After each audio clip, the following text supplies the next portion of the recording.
Hello guys, welcome back to my channel. আশা করি তোমরা সবাই খুব ভালো আছো। আমিও ভালো আছি। আজকে আমি তোমাদের সাথে শেয়ার করবো পমফ্রেটের একটা রেসিপি। চলো শুরু করি। আমি মাছগুলো আগে নুন হলুদ মাখিয়ে একটু ভেজে নিয়েছি।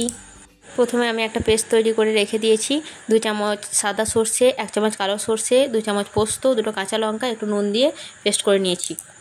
এরপর কড়াই গরম হলে তাতে পরিমাণ মতো তেল দিয়ে একটু কালো জিরে আর 2টো চেরা কাঁচা লঙ্কা ফোড়ন হিসেবে দিয়েছি। এরপর আগে থেকে পেস্ট করে রাখা মশলাটা কড়াইয়ে দিয়ে ভালো করে কষিয়ে নিতে হবে। পরিমাণ মতো নুন, হলুদ আর একটু কাশ্মীরি লঙ্কা গুঁড়ো দিয়েছি।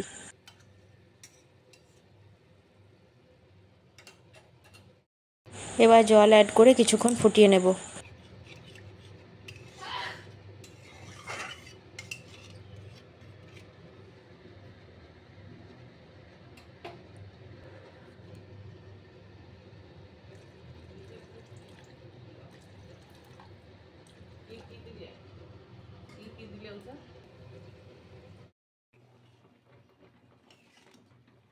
এরপর মাছগুলো দিয়ে লো টু মিডিয়াম ফ্লেমে আরও কিছুক্ষণ ফুটিয়ে নেব।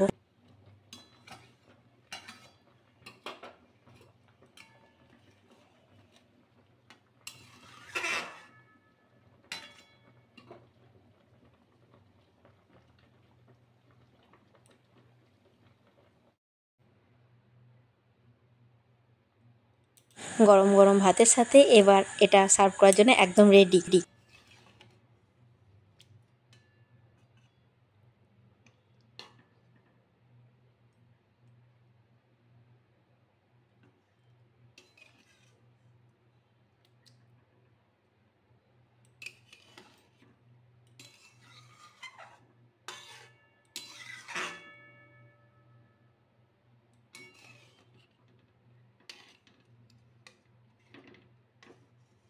আমার এই রেসিপিটা যদি তোমাদের ভালো লেগে থাকে তাহলে একটা লাইক আর সাবস্ক্রাইব করে দিও।